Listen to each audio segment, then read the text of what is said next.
How long does it take to prepare for the FE electrical and computer exam?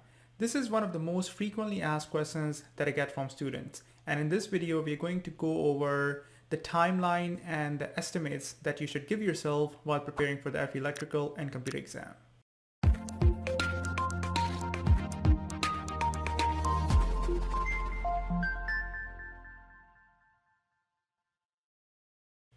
The magic number, based on my personal experience and working with a lot of students, is anywhere between 200 to 400 hours. In my opinion, there are four major factors that can help you determine where exactly you fall in this 200 to 400 hour range. Let us start with factor number one, which is determining your starting point. Now, you would agree that if you're still in school or a recent graduate, then you definitely have a lot of advantage because you are taking some of these classes recently, some of the topics that are part of the FE electrical and computer exam specification, and you're quite familiar with the exam taking strategy, the methods. You have been taking exams with time constraints and so on and so forth. So the highest advantage is for students who are already in school, followed by those who have been out of school for maybe 2-3 years maximum. And then the group that is at the least advantage is the one that has been out of school for more than 5 or 7 years and who has not been in touch with academics. Okay, so if you're fresh out of school, you're probably in that 200-hour range, or if you're still in school, you're in 200 or maybe even less.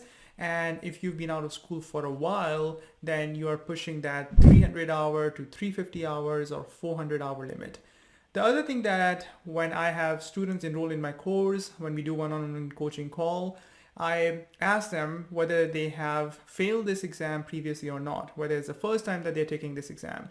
Now, you might think that having failed the exam once or twice or even multiple times, it means that you're really not getting it.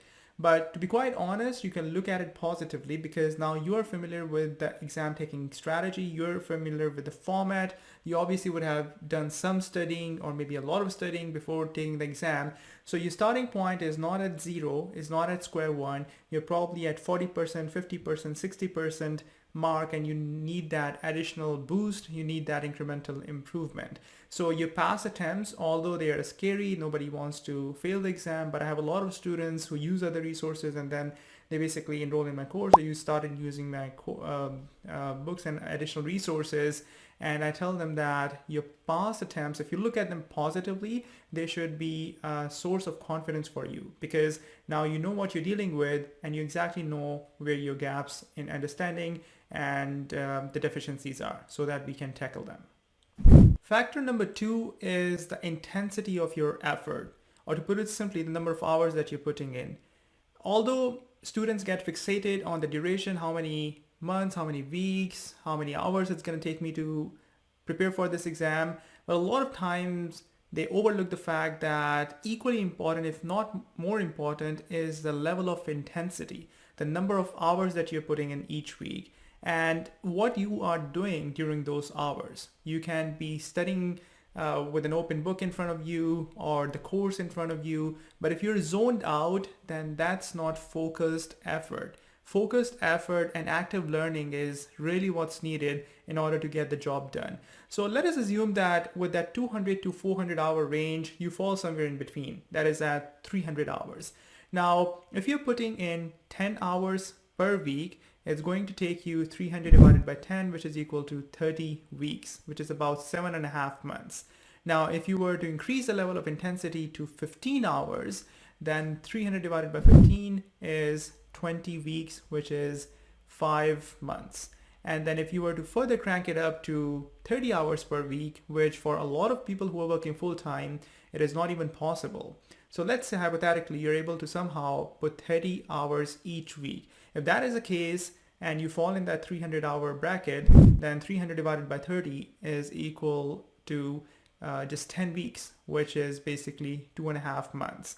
And so this tells you that this level of intensity, the number of hours that you're putting in, has a direct impact on that duration. So don't get fixated by duration.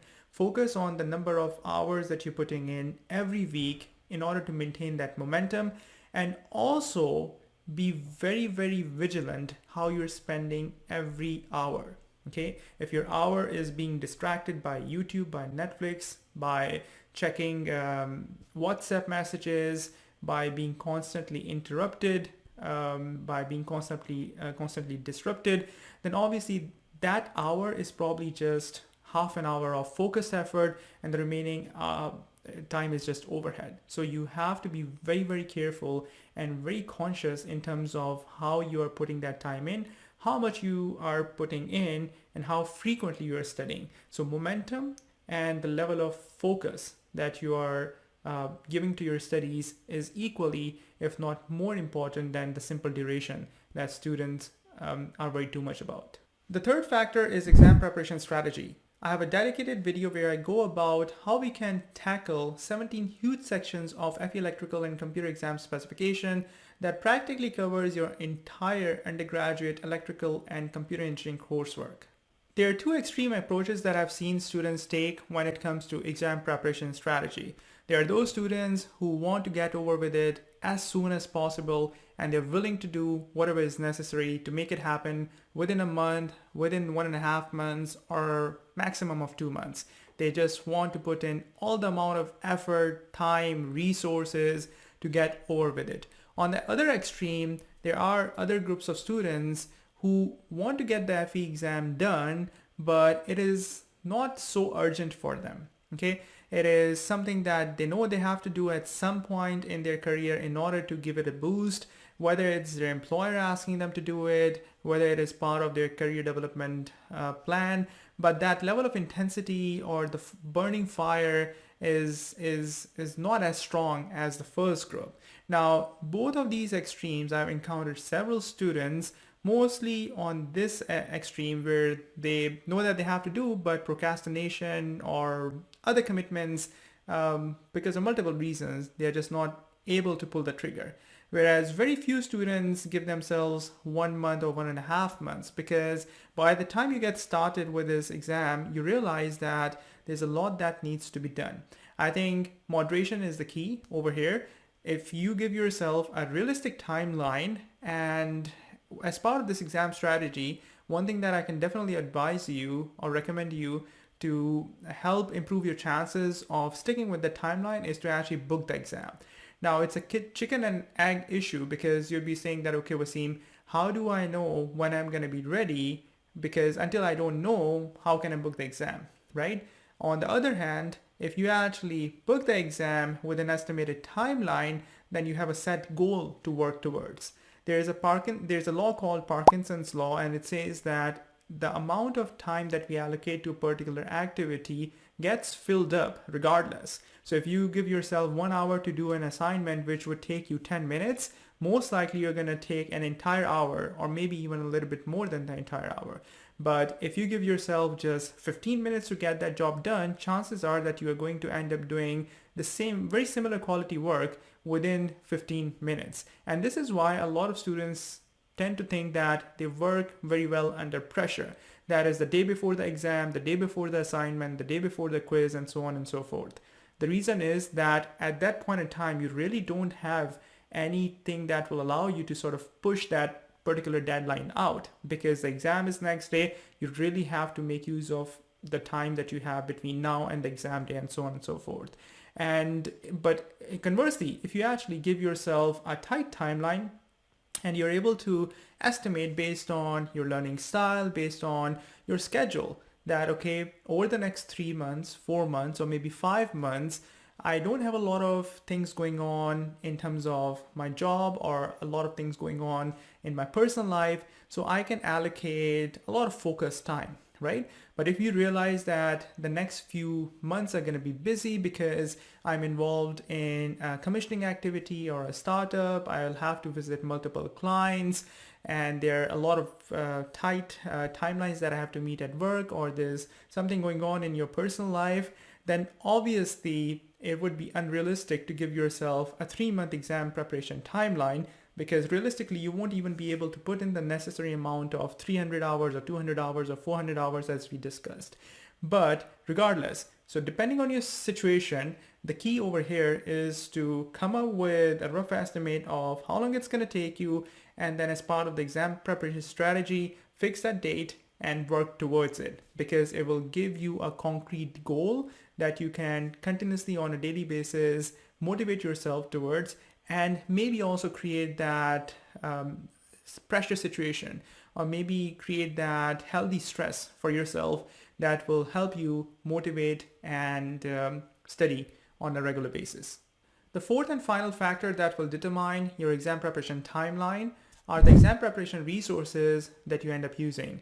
Effective exam preparation resources are going to streamline the whole process, will keep you motivated, and help you make progress in every single study session. Whereas ineffective exam preparation resources can frustrate you, and the worst case scenario is that it could potentially derail you from your FE electrical and computer exam preparation resources.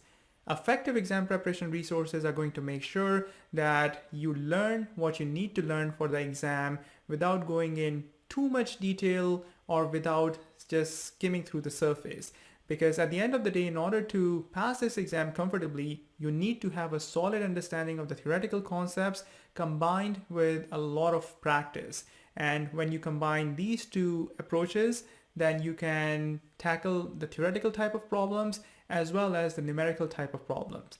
Ineffective exam preparation resources, on the other hand, are probably going to lean in one direction or the other direction. That is, they will probably just skim at the surface and not give you enough details, enough theoretical background, enough opportunity to do practice problems, or they might actually go in so much detail that it could frustrate you and it could demotivate you and make you self-doubt your level of understanding.